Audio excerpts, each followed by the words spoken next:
있습니까? 미국에 1월 17일 날 또 왔습니다. 아, 그렇게는 지금 지난 대선 이후에 대선 이후에 바로 사실은 조금 가서 차분하게 공부 좀 하겠다고 하다가 이제 전당대회 출마하느냐 마느냐 거기에 이제 조금 휘말려서 몇 달 공백이 있었습니다만 작년 6월에 출국을 했다가 금년 1월에 들어왔습니다. 한 7개월 정도. 7개월, 예. 뭐 좀 많이 보셨습니까?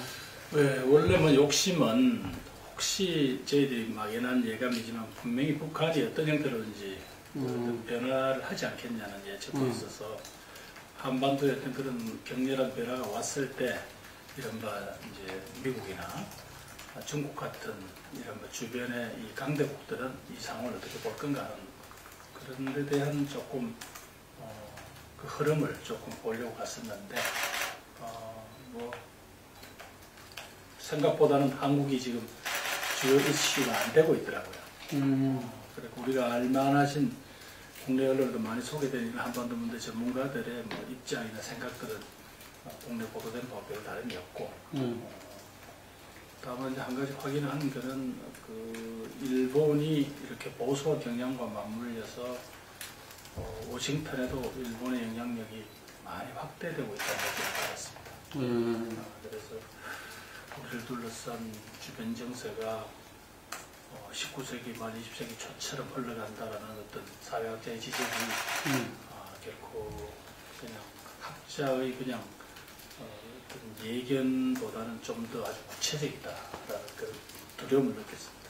일본 국내 정치의 이유 때문에 저렇게 급격하게 아베 총리가 야스쿠니 열창대하는 것 등등 이런 어떤 조금 우리가 지나치다 싶은 걸 빼면 일본이 갖는 어떤 활발함이라는 것은 정말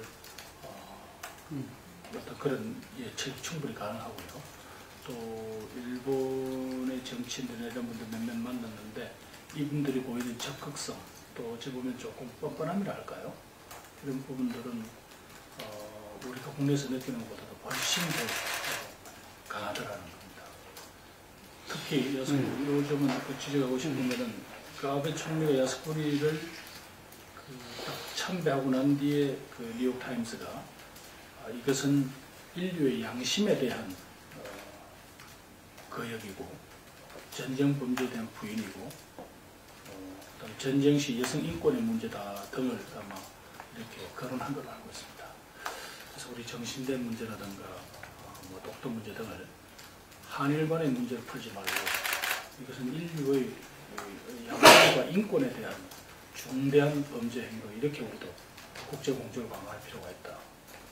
어제 아마 유엔 총회에서 유엔 인권이사회에서 우리 외교 장관이 그런 절박감을 느꼈기 때문에 직접 거론하지 않았나 싶고요.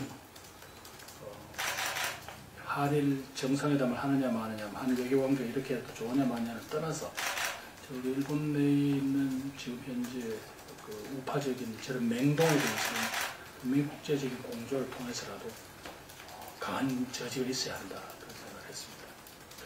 아마 식민지 지배를 통해서 자신들이 얻었던 여러 가지 다양한 어떤 우리 민족에 대한 정보나 이런 것조차도 잘 갈무리했다가 활용하는 느낌입니다. 그런 점에서 우리 정부가 그 일본에 대한 어떤 그 소극적 방어 혹은 이런 좀 넘어서서 그 국제적인 이 공조를 할 수 있는 아젠다랄까요? 이런 걸 빨리 발굴해서 일본으로 하여금 국제사회가 최소한도 용납하지 않는다는 어떤 그런 걸 만들어야 될 것 같고요. 난 우리 대통령께서 그런 점에서 아베 총리를 안 만나는 게 능사아니라 아베 총리를 만나서 또렷한 자신의 목소리로 이런 한국민의 우려, 국제사회 우려를 전하고 충고하는 것도 필요하다 이렇게 생각됩니다. 우선 이제 한 가지 변명을 드리자면 제가 이렇게 이제 또 출마를 강요받는 상황을 피하려고 사실은 미국을 갔던 건데 제 나름대로 정치하는 사람이 그렇다고 동료들이 고생하는데 선거 시기를 피할 수는 없어서 사실은 조금 일찍 들어온 건데 그리고 왔더니 결국은 이렇게 제가 총대를 매야 되는 상황으로 만들어져 있더라고요. 그 점에서 진짜 사실은 저도 꼭 이번에는 좀 피했으면 좋겠다. 그리고 대구 시민들한테도 무슨 국회에 나왔다가 시장 나왔다가 마치 무슨 선거만 있으면 덤벼드는 이런 사람으로 비치는 것은 방지하지 못하다. 또 이런 어떤 입장이었는데 지금 상황이 이렇게 몰렸다는 꼭 말씀을 드리고요. 자꾸 노무현 대통령을 이를 따르느냐고 이야기하는데 근데 그분은 참 저하고는 전혀 다른 형의 어떤 자신의 개성이 있었던 분입니다. 그리고 우리 잘 알다시피 그분은 어떤 문제가 생기면 절대로 우회를 안 하잖아요. 부딪혀서 돌파하는 형태고 어떤 열정 그리고 또 그분 스스로가 정말 고졸 변호사로서 엄청난 노력을 하는 사람입니다. 어떤 지적인 훈련 또 그리고 우선 사람들을 확 빨아당기는 그런 어떤 폭발적 매력 이런 걸 갖춘 분이고 저는 알다시피 늘 그런 온건파 인기도 없는 온건파 합리파 이런 걸로 쭉 그 일종의 정치를 해온 사람입니다. 따라서 이제 그 노 대통령처럼 이렇게 어떤 돌파형 그런 어떤 리더로서 활동해 본 적은 거의 없습니다. 그러나 이제 다만 그분하고 제가 가장 열정을 기울여서 했던 게 1996년에 우리 김대중 당시 총재가 민주당을 갈라서 새정치 국민을 만들 때 우리가 따라가지 않았거든요. 그래 남아있는 우리가 김원기 전 국회의장, 그다음에 노무현, 그다음에 고재정구, 유인태, 원혜영 이런 선배들과 더불어 우리가 통출항을 만들었습니다. 국민통합 추진회의. 그래 전국적으로 정말 국민들의 정말 한번 사랑을 받는 정당 한번 만들어보자. 그게 꿈이었고 그 작업을 하는 와중에 이제 어느 순간 세월이 흘러서 보니까 어느 분들은 은퇴하고 어느 분은 이제 돌아가시고 이제는 정말 그때 제가 제일 막내였습니다. 그때 저희들이 왜 하루동선이라는 음식점도 내가지고 뭐 하고 이렇게 참 몸부림을 쳤던 그 추억이 있는데 제가 이제 그 막내가 이제 제가 이제 저도 곧 요 다음 텀쯤 되면 이제 60주를 들어갑니다. 이제 제 정치의 이제 마지막 테마가 이 지역주의를 한번 넘어서는 정당 만들자는 그 선배들의 꿈을 제가 마지막으로 한번 도전해야 되는 거 아니냐. 조금 아마 가능성이 열렸다고 봐야 되겠죠. 우선 안철수 현상을 일으켰던 가장 상징인 안철수의 매력을 보면 아까 조금 그런 지역주의나 패거리 정치 문화하고는 조금 다른 어떤 그런 이미지가 또 그게 그런 부분들이 우리 리더십으로 이제 들어온 거고요. 또 하나는 좋든 싫든 이 한국 사회에서 이 지역주의를 규정할 때 네 편 내 편 부르는 것 중에 그 리더가 어느 지역 출신이냐는 것도 적지 않은 영향을 미쳤잖아요. 사실. 그런 점에서 조금 완화될 여지는 있다고 봅니다. 부산이니까. 네, 부산이니까. 또 대구 경우에는 사실 민주당에 대한 많은 그 일종의 그 오해와 또 불신 중에 하나가 저희들이 안보 문제에 대해서 좀 불철저하다는 게 많이 비난을 받았는데 그동안 안철수 씨가 정치권에 들어올 때부터 일관되게 그 안보 문제에 관한 자기는 보수적 스탠스를 취하겠다고 했으니까 뭐 그런 부분들이 조금 설득력이 있을 거예요. 그러나 이제 제일 핵심은 문제는 전장에 나와서 싸울 병사가 없다는 겁니다. 어찌 보면 이번에도 안철수 현상이 대구 경북에서는 미풍인채 지금 남아 있습니다. 그러니까 전국적으로는 대단했는데 그러니까 이게 참 그 이제 정치적 반대자들이 존재하기가 어려운 토양으로 너무 오랜 세월이 가버린 거예요. 그래서 이제 이번에 뭐 저는 어떤 이게 출발의 새로운 어떤 신호는 되겠다. 아직까지 이제 안철수 현상을 비롯해서 지역주의를 좀 넘어설 만한 이 소용돌이나 에너지는 아직까지 뭐 크게 드러나지 않지만 그런 점에서 영남이라든가 PPTK는 조금 다르다고 봐야 되겠네요. 예, 저는 이제 가장 자꾸 많은 분들이 질문을 하는데 그건 결국은 한 도시의 이 어떤 역사하고 연관이 됩니다. 그 부산이라는 도시는 조금 싫든 6.25의 그 상처와 경랑을 모조리 거의 다 받아들인 도시입니다. 그리고 항구 도시니까 이미 국제화되어 있는 이런 어떤 그런 분위기가 있어요, 분명히. 그래서 사람들이 자기하고 생각이 다르거나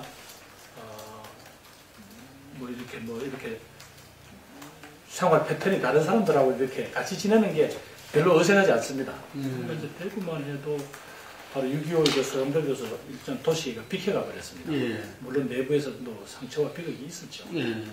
그러다 보니까 도시 자체가 오랜 동안 일종의 유교적 질서를 할까, 이게 자체가 거의 온전하고 있다고 보시면 됩니다. 지금도 아직도 흔히 하는 말이지만 아직도 80대 회장이 60대 아들 사장을 결제하는 듯한 기업 문화. 그러다 보니 이 젊은 아이들은 그 청청시야에서 젊은 아이들의 끼를 발산을 못하니까 이 친구들이 많이 떠납니다. 최근 한 10년 사이에 젊은이들 10만 명이 대구를 떠났더라고요. 그건 뭐 엄청난 이야기죠. 80% 나왔죠. 그러니까. 예. 이 부분에 대해서는 제가 이제 고향 분들이니까 제가 좀 변명을 드리면 네. 단순히 그냥 박근혜 현상으로 보시면 안 되고요. 네. 이분들 가슴에는 보편적으로는 박정희 대통령에 대한 고마움이 있습니다. 그분이 이제 근대화를 일으키면서 일종의 전형적인 농촌 지역이었던 대구 경북 지역 뭐 이런 거를 완전히 근대화를 하고 거기서 일종의 일자리를 만들어주고 뭐 이런 데 대한, 그러면서 대한민국 전체를 이만큼 살게 해주셨다라는 그런 고마움이 있고, 그 과정에서 참 한국 현대 정치의 비극입니다만 자기 부인이고 국민적 인기가 높던 유경수 여사가 이렇게 흉탄에 쓰러지는 일이 있었잖아요. 그죠? 거기에 대한 어떤 안쓰러움, 안타까움이라는 게 있습니다. 그 따님이신 박근혜 대통령에 대해서는 정말로 이 짠하다 할까요? 뭐 이런 감정들이 이렇게 다 녹아져 있습니다. 그 집안에 대한. 그래서 이분들한테 있어서 그것은 또 하나의 일종의 이 자신들의 일종의 뭐랄까요, 원초적 이 감정에 해당되는 부분이 있어요. 그러니까 그 박근혜라는 분을 키우고 이른바 뭐 옆에서 돕고 그러다가 마침내 오선 의원까지 별 문제 없이 쭉 하시고 그 대구를 떠났음에도 불구하고 그 박근혜 대통령에 대한 어떤 그런 감정이 거대하게 이렇게 녹아져 있기 때문에 이걸 가지고 이 대통령 박근혜, 박근혜 정권에 대해서 왜 정당한 분노를 하지 않느냐라고 이렇게 항변을 해봐야 별로 이분들한테는 있었던 일이 없는 겁니다. 물론 이제 저는 이제 야당이기 때문에 절대 권력은 분명히 견제를 받아야 한다. 그것이 우리가 생각하는 민주주의의 원리다. 어떤 특정인에 대한 사랑과 존경도 그걸 넘어서는 순간 이건 민주주의에 대한 일종의 부정입니다. 이건 안 된다라고 제가 조심스럽게 말은 꺼내지만 대구 시민들 가서는 그게 남아있죠. 그러니까 이게 아까 이야기한 대로 과거 호남분들이 김대중이라는 분에 대해서 자신들의 원망과 한과 기대와 이런 걸 모조리 그분에게 투사했듯이 지금 대구 경북 분들이 박근혜 대통령을 바라보는 것은 어떤 그런 감정에 어떤 총체가 녹여져 있다고 보면 됩니다. 그래서 그걸 자꾸 정치적인 레토릭으로만은 설명이 안 되는 거예요. 그렇죠. 그런 감정들이라는 게 대구 경북 사회 전체에 쭉 깔려 있죠. 다만 이제 젊은이들은 아마 정보 노출이라든가 이런 것들이 지역을 넘어서서 이렇게 쉽게 자꾸 이루어지니까 그분들은 조금 그런 점이 극복이 되는 거고요. 나머지 어른들은 자신들이 얻는 정치적인 어떤 상식이라든가 이런 게 노출이 뭐 조금 그렇게 넓지 못하니까. 예. 그래서 그게 제가 갔던 지역이 비교적 대구에서는 이제 그 중산층 혹은 또 좀 지식 노동자들이 많은 지역이었습니다. 그리고 또 상대적으로 젊은 그 대구 근교에서 출퇴근하는 젊은 직장인이 많은 그런 지역이었습니다. 그래서 이런 또 상대 후보가 이항구 전 원내대표 같은 좀 거물이라는 상징성도 있고 그래서 제가 거기서 도전을 했던 건데 이런 건 있었던 것 같아요. 제가 그 접근 자체를 할 때 그분들한테 이 당대당, 진영 대 진영의 어떤 적대적인 싸움을 걸고 가지는 않았습니다. 오히려 그때도 물론 그분들이 대구가 자꾸 발전해서 소외되어 있고 젊은이들이 떠나고 라고 하는 불만이 있었죠. 근데 그 사람들한테 그럼 어떡할 겁니까? 우리 스스로가 뭔가 변화의 계기를 마련하지 않으면 자꾸 대구는 이렇게 위축됩니다. 그래서 기분 좋은 변화를 만듭시다 라고 이제 호소를 했는데 그게 의외로 조금 먹혀들어갔고요. 아, 기분 좋은 변화. 기분 좋은 변화. 대구의 기분 좋은 변화. 그렇게 짚어내셨어요. 그렇게 짚어내셨어요. 그러니까 이런 것 좀 아주 말랑말랑한. 그러니까. 그 다음에 의외로 조던 실턴 그 그분들은 민주당 후보 그러면 기본적으로 이 호남뿐이 아닌가라는 그런 오해가 있는 거예요. 초중고등학교를 다 졸업했다는 거 하고 또 여기저기 이제 있는 저희 이제 친구들이 주변에서 말을 건넨 건데 이런 것들이 또 보태져서 그 예상 외적 표를 한 거죠. 그건 제 이제 주체적 요인이고 또 하나는 객관적 요인은 분명히 그분들도 뭔가 답답한 어떤 계기를 기다리고 있었던 것 같아요. 그런 차에 뭐 김모란 친구가 와서 이야기를 하니까 그동안은 어떤 계기가 안 주어지니까 막 자기 마음을 숨기거나 표현할 기회가 없었는데 모처럼 이 친구가 오니까 당신들이 하고 싶은 말을 저한테다가 말하자면 이 투사한 그런 생각이라고 봐야 되겠습니다. 그래서 제가 감사하고 그래서 제가 대구를 못 떠나는 겁니다. 그분들이 불과 그 4개월밖에 안 되는 후보한테 그 표를 주셨을 때는 너 정말 배신 때리지 말고 뭘 좀 한번 만들어 보라는 그 무언의 일종의 응원인데 제가 그걸 버리고 갈 수가 없잖아요. 그래서 결국 이제 내가 여기서 대구에서 뿌리를 내리고 정치를 여기서 하여튼 막 끝장을 내겠습니다라고 했더니 도망갈 수도 없고 그래서 있었더니 이번 또 시장 선거라는 이 일종의 정말 마시기 싫은 잔이 또 저한테로 이렇게 밀려오네요. 그런 이제 말씀하시는 거, 그 다음에 제가 이렇게 만났을 때 저를 대하는 태도는 분명히 2년 전하고 비교가 안 됩니다. 좋아졌다는 겁니까? 좋아졌죠. 그러나 이제 이게 이제 투표까지 이어지고, 그게 이제 제가 지지까지 이어지기에는 여러 가지 그분들 고려를 하지 않겠습니까? 야, 이거 혹시 또 야당 시장이 되면 불이익을 당하지 않을까라는 우리도 있을 거고, 오히려 저는 거꾸로, 야당 시장이 되면, 지금 그동안 소위, 을에 우리 편인 줄 알고, 겉도 보지도 않던 새누리당이 확 바뀔 겁니다. 그러고 정말, 박근혜 대통령의 야당 시장, 멋진 그림 아닙니까? 대한민국 국민들의 모든 주목을 받는, 정말, 대구를 하여금 자부심 느끼는 도시로 살려낼 겁니다. 저는 이렇게 이제 접근을 하죠. 예를 들면.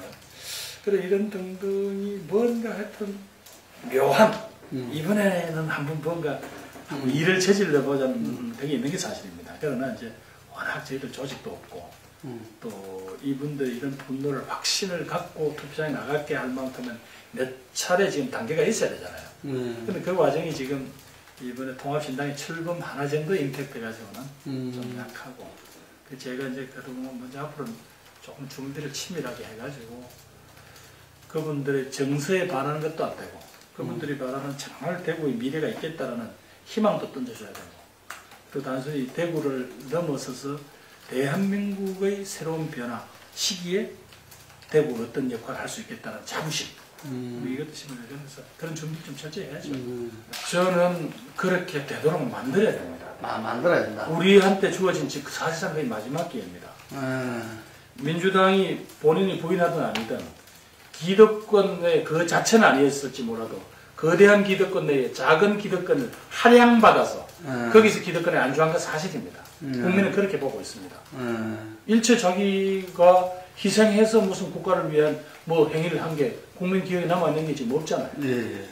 이른바 민주화 시대 때 그 희생을 이제 너무 빗바라는 훈장입니다. 그렇죠? 그 뒤로 무슨 아까 이야기한 우리가 민중의 삶을 획기적으로 개선했다든가 뭐 이런 어떤 레코드를 못 내잖아요. 다만 이제 김대중 노무현 집권 시절에 이제 보편적 복지 개념들을 와서 그나마 제도화했고 일부 입법을 하고 그 다음에 뭐 예를 들면 경제적으로 코너에 내몰린 신용불량자들을 구제하는 어떤 걸 하고 뭐 이런 어떤 부분적인 개선이 있었습니다만은 민생이 있어서 그런 한국 사회 전체를 가로지르는 어떤 거대한 어떤 기득권의 구조를 깨지 못했습니다. 김대중 선생한테는 뭐 힘이 부족했다고 노무현 대통령은 의욕은 있었는데 그 어떤 차분하게 세력을 끌고 모을 어떤 그런 걸 못 만드셨고 그런 게 이제 결국은 우리한테는 미완의 과제로 남긴 채로 우리가 이제 물러났지 않습니까? 그런데 이명박 시절에 이런 사회적인 큰 어떤 반동요리라고 사실 생각을 못 했잖아요. 지금은 이제 그 연장선상에 있는 거고, 다만 박근혜라는 정치인은 어떤 이명박 대통령보다는 훨씬 정치적 상상력이라든가 어떤 선거라는 공간을 잘 이해하는 것 같아요.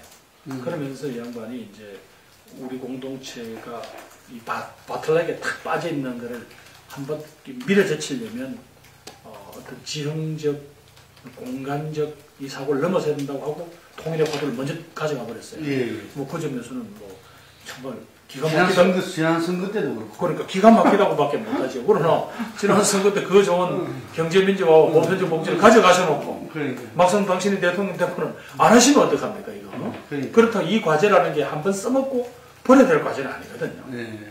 그래서 나는 뭐 늘 그렇지만 박 대통령에 대한 평가를 너무 이상하게 할 필요 없다. 뭐 1년 됐다고 해서 아직까지 낙지점이다 이렇게 할 필요는 없다. 오히려 당신이 잘 되도록 야당하고도 대화하자. 왜? 그분이 대통령 정치를 처음 할 때 했던 말 기억나세요? 왜 정치를 하시려고 하십니까? 그랬더니 역사에서 제대로 평가받지 못한 아버님에 대한 정당한 평가를 위해서 내가 정치 시작한다고 그러셨어요. 기억나시죠? 예. 지금 당신께서 성공해야죠. 남북 문제, 복지 문제 당신 풀어야, 잘 풀어야 박근혜 대통령뿐 아니라 정말로 이 한국 사회에서 분명히 엄청난 성취와 업적을 가졌으면서도 아직은 좀 제대로 평가를 못 받고 있는 박정희 대통령이 역사적 복권이 되겠죠. 나는 뭐 그렇게 생각합니다. 예. 그래서 이번 대구 선거에서도 저는 분명히 그 근대화, 박정희 대통령과 함께하는 이 근대화의 가치를 민주화의 가치하고 서로 손을 잡을 때 우리 통일 에너지가 나오고 바로 대구가 바로 그 기분 좋은 멋진 변화에 선봉이 한번 돼달라. 저는 뭐 이런 컨셉으로 효과를 잡죠. 기분 좋은 변화 계속할 수도 있겠죠. 그분들은 좀 더 뭐 확실한, 시원한 화끈한 변화를 뭐 화끈한 변화로 하죠. 예. 그거는 좀 해석의 여지가 있겠지만 그러나 어쨌든 그 부분은 어떻게 보시면 일단 수용했다고 나는 봐야지. 수용했다고 봐야죠. 그렇지 않으면 자기가 정말로 종교적 신념처럼 내걸던 새정치라는 깃발을 내렸을 때는 자기 마음도 얼마나 아팠겠어요.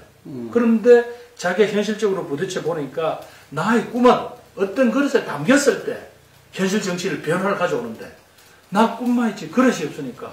아니, 제3당을 내린 게지 새정치를 내린 건 아니다. 아니죠. 그래서 나는 지금부터 출발이라고 보는 게 안철수가 내걸었던 서정치의 내용을 가지고 민주당이 기득권을 버리는 어떤 자기 뼈를 깎는 변화를 가지고 이 통합신당이 이 친구들 정말 기존 정치하고는 좀 달라진다는 걸 보여야 됩니다. 그거 없으면 정말 우리 사기꾼 되는 거 아니에요. 예. 이른바 뭔가 새로 시작하려던 사람 살살 꼬셔가지고 그 사람 간판 접기하고 사실은 우리가 그냥 쭈물딱 한다? 그러면 요 게임에서는 이기겠죠. 요 소위 안철수와 민주당 간의 삽바 싸움에 이길 텐데 국민의 바다에서 침몰할 게 뻔한 거 아닙니까? 그리고 김 대표는 더 잘 아시겠지만 우리 정치 지형이 범진보 개혁이라는 게 다 합쳤을 때 겨우 48%였고 그렇죠. 범보수 다 합칠 때 51%입니다. 그럼 이 정치 지형이 근본적으로 바뀔 만한 무슨 계기가 있었나요? 없습니다. 우리 냉정하게 보셔야 됩니다. 그 과정에서 이번에 드디어 역시 이 선거의 기재답게 박근혜 대통령이나 새누리당이 뭘 꺼냈습니까? 중진 차출론 해가지고 하나하나 후보 딱 갖다 대니까 어때요? 진짜로 무시무시한 경쟁력 갖는 후보들 되는 거 아닙니까? 우리는 지금 이런 국민들 눈에 비쳤을 때 이런 정말로 전국 상황을 반전시키고 국민들한테 진정성을 전달해 줄 만한 뭐 그런 계기가 잘 없습니다. 다만 이번에 안철수라는 어떤 그 지난 3년간 한국 정치를 흔들던 그 에너지를 민주당이 흡수했다. 그럼 다 많은 거예요. 그 에너지의 충격으로 민주당도 변하고 그 안철수의 에너지가 새로운 제도화를 통해서 뭔가 국권이 선다. 그걸 보일 때 안철수도 위너가 되고 우리 민주당도 위너가 되는 거고 야권 지지자들한테 희망이 되는 거죠. 뭐 크게 이제 한 두 가지인데요. 정치 행태에 있어서 조금 확실한 변화 좀 보여줘야 될 것 같습니다. 행태. 쉽게 하면 우리 민주당 하면 떠오르는 이미지 뭡니까? 싸가지 없는 놈 아닙니까? 말 함부로 하고 상대편 욕잘하고 패싸움 잘하고 그 열린 우리한테 많이 듣던 이야기. 그때부터 이야기인데 그게 지금 사실은 그 이미지가 크게 벗어나지 않았습니다. 그다음 두 번째는 책임감입니다. 책임감. 그러니까 문제를 여기 문제 있습니다, 저기 문제 있습니다 하고 문제를 지적하는 거는 뭐 잘한다 그래요. 그런데 저 사람들한테 나라 살림을 맡길 수 있겠냐? 그 책임감이라 할까 국정 운영 능력을 하는 데는 지금 민주당은 아예 논외잖아요. 저는 이 두 가지를 죽기 살기로 고쳐나가면, 그러면 결과적으로 한마디로 이렇게 이야기를 하면 그건 국민 눈에 보기엔 수권 능력 아니겠습니까? 예. 그게 빨리 예. 이루어지도록. 그러니까 안철수라는 잠재적 대권주자 하나 영입했다고 해서 금방 국민들이 우리한테 대한 그렇게 믿음으로 확 돌아올까요? 그건 아니잖아요. 예. 저는 2010년 선거에서 네. 우리 범야권을 묶어냈던 예. 그 무상급식과 같은 그 일종의 국민들 삶의 어떤 확실한 변화가 눈에 보이는 그런 테마를 몇 개 발표를 해야 됩니다. 그러면서 그 테마를 정말 지금 우리가 갖고 있는 잠재적 대선 주자군들, 당대표를 포함해서 안철수, 문재인, 손학규, 뭐 김두관 모조리 진짜로 메고 전국을 누르면서 절박하게 호소해야 합니다. 그리고 이렇게 정치 지형이 이렇게 일방적으로 한쪽으로 기울면 너무 우리 사회가 탐욕스럽고 이 정말 삭막하지 않느냐, 이런 정말 국민들의 이 감정의 밑바닥을 끌어줘야 됩니다. 이번에 보세요. 심지어 여당의 남경필 후보조차도 당신 왜 출마를 결심했나 하니까 이번에 새 모녀 자살 사건, 또 어제 또 무슨 그 사건 이어지는 걸 보고 정치인들이 한가지게 앉아서 이 정치 노릇만 하기 너무 삶이 절박하구나 하는 걸 뼈저리 느꼈습니다. 그래서 출마를 결심했습니다. 이렇게 이야기하더라고요. 여당 후보가. 나는 우리 후보들 중에 이런 절박함을 국민들은 제대로 아시는구나. 물론 우리가 현직 단체장이니까 아직 기회가 없어서 그렇긴 하지만, 그러면 국민들이 원하는 것은 화려한 수식어나 혹은 저 구름 잡는 비전이 아니에요. 구체적으로 내 삶과 우리 가족의 행복을 꿈꿀 수 있는 뭐를 지금 바라는 거예요. 그걸 절박하게 요구하거든. 우리는 지금 뭐 그런 게 지금 약하잖아요. 집 가지거나 부동산을 가진 사람들한테 자꾸 유리하도록 뭔가를 내놓는단 말이에요. 물론 경제를 운영하다 보면 가진 사람 쪽에서 먼저 경제적인 어떤 행위가 일어나야 그 말하자면 과실이 국민 전체를 퍼진다는 데는 동의를 하지만, 그럼에도 이 사람들이 정책을 발표하거나 끌고 하는데 보면 그게 없잖아요. 필터티, 이 연대의식이 없다고. 국민들이 같이 살아야 되겠다는 그런 걸 주기보다는 시혜 대상으로서 A, B, C 이런 순위만 매기는 것 같잖아요. 그러니까 이제 저도 답답한 게, 물론 저도 지역에 가서 이제 어른들 만나면 또 그런 지적을 받았습니다만은, 근본적으로 이렇게 어려워진 거는 박근혜 대통령의 약속이 그런 건데, 이래 되면 우리가 냉정하게 보자고요. 왜 보편적이냐 하면, 복지라는 것을 이렇게 선별적으로 하게 되면 어떤 층을 갈라야 됩니다. 층을 가르는 과정에서 사실은 많은 문제점이 발생하죠. 그런데 우리 국민들의 삶에 있어서 그 삶의 자존심을 막 구겨가면서까지 당신은 하위 70%야, 당신은 상위 30%야 하는 그거 간단치 않습니다. 이게 우리가 무상급식 논쟁할 때 이런 뭐 부잣집 아이냐, 무상급식 받을 집 아이냐, 그거 가르는 것 때문에 얼마나 많은 상처를 보고 결국 사회적으로 보편적 복지, 무상급식에 합의를 했어요. 그처럼 결국 그런 차원에서 보편적 복지를 설계하려는 거고, 그러되면 자, 관료들은 뭐라 그럽니까? 재원이 없습니다. 왜 재원이 없습니까? 정세가 불가피하다는 것을 대통령이 설득을 하는 거예요. 그럼 세금을 누가 더 냅니까? 지금처럼 봉급제이들 그 연말에 유지지갑에가 연말 정산해가지고 거기서 뭘 세금 더 걷는 이런 발상 좀 하지 말고, 소득 구간 같은 거 훨씬 지금보다도 치밀하게 짜고요. 그 다음에 다양한 형태로 이른바 사회적인 강자들이 조금 더 부담을 할 수 있도록 그걸 포섭하는 건 그건 대통령의 역할입니다. 경쟁을 해도 좀 그냥 국민들 눈에 봤을 때 좀 시원시원하게 경쟁 좀 하라 그랬죠. 그래서 국민들이 이렇게 좀 매력을 느끼게끔 그런 경쟁을 해주셔야죠. 예를 들면 뭐 어떤 겁니까?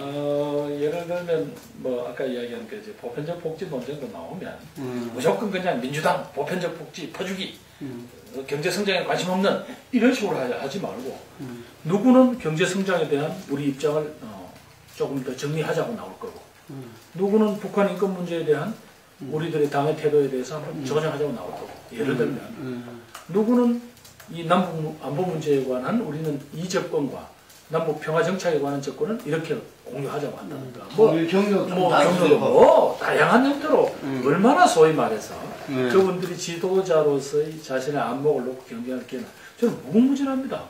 근데 그걸 맨날 무슨 어떤 계파에서 어떤 자리를 차지하느니 마느니 하는 이런 이렇게 쪼그라드는 그런 경쟁을 하면 뭐 다 국민 눈에 비치지 않겠어요? 예. 저는 어찌 보면 조금은 전통적인 야권의 여러 인사들에 비해서는 조금 허랑한 사람입니다.